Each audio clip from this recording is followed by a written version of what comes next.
बहुत ही हैरानी की बात है कि विज्ञान की दुनिया में सबसे प्रसिद्ध और सबसे मिसअंडरस्टूड साइंटिस्ट एक ही है, वो है हमारे न्यूटन साहब। देखो, अगर तुम्हें लगता है कि न्यूटन के सर पे एप्पल गिरा और उन्होंने इस फिनोमेना को ग्रेविटी नाम दे दिया, तो तुम शायद कुछ मिस कर रहे हो, क्योंकि ब्रह्मगुप्त और एरिस्टोटल इन दोनों ने न्यूटन से बहुत साल पहले ग्रेविटी की ये डेफिनेशंस तो दे रखी हैं।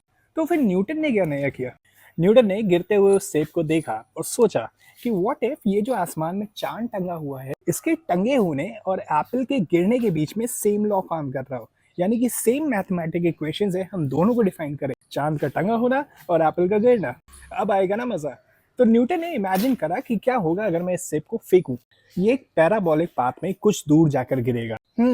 क्या होगा अगर मैं इस सेब को और ताकत के साथ फेंकूं? इस समय लगी हुई ज्यादा फोर्स के कारण हवा में ट्रैवल टाइम बढ़ जाएगा और ये थोड़ा और दूर जाके गिर जाएगा।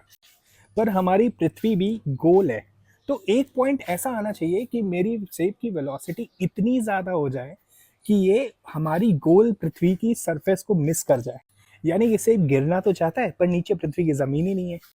तो न्यूटन ने इमेजिन करा कि अगर वो एक बहुत बड़ी सी तोप लेकर एक पहाड़ की चोटी पे चढ़ जाए और वहां से फायर करे, और ये तोप इतनी ताकतवर है, एक प्रोजेक्टाइल को इतनी वेलोसिटी देख सकती है कि वो अर्थ के कर्वेचर के अराउंड घूम जाए, तो फिर वो जो तोप का गोला है वो वापस आके न्यूटन के सर पे लगे।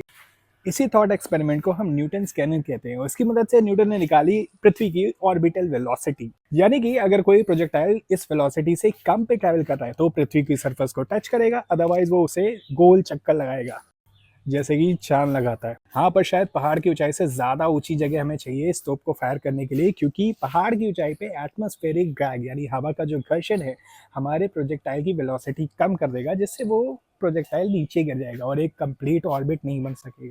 पर अगर हम यही वेलोसिटी किसी ऑब्जेक्ट को एटमॉस्फेयर से ऊपर जाके दे दें तो वो हमेशा चक्कर लगाता रहेगा, क्योंकि उसे रोकने वाला कुछ नहीं है, और जब तक वेलोसिटी है वो ऑर्बिट करेगा। इसी प्रिंसिपल पे काम करते हैं हमारे सारे के सारे सैटेलाइट्स और आईएसएस, जहाँ पे एस्ट्रोनॉट्स रहते हैं। तो शायद अब तुम्हें थोड़ा सा ग्लिम्स मिला होगा कि न्यूटन का क्या योगदान रहा है हमारे सारे के सारे साइंस में। हालांकि न्यूटन ने हमें दिए हैं ऑप्टिक्स के कई सारे नियम, gravity and law of motion के सारे नियम, यहाँ तक कि कैलकुलस, प्लैनेट्स के मोशन को बेटर समझने के लिए न्यूटन ने पूरी की पूरी नई मैथ की स्ट्रीम बना दी, जो कि सबसे कॉम्प्लेक्स है।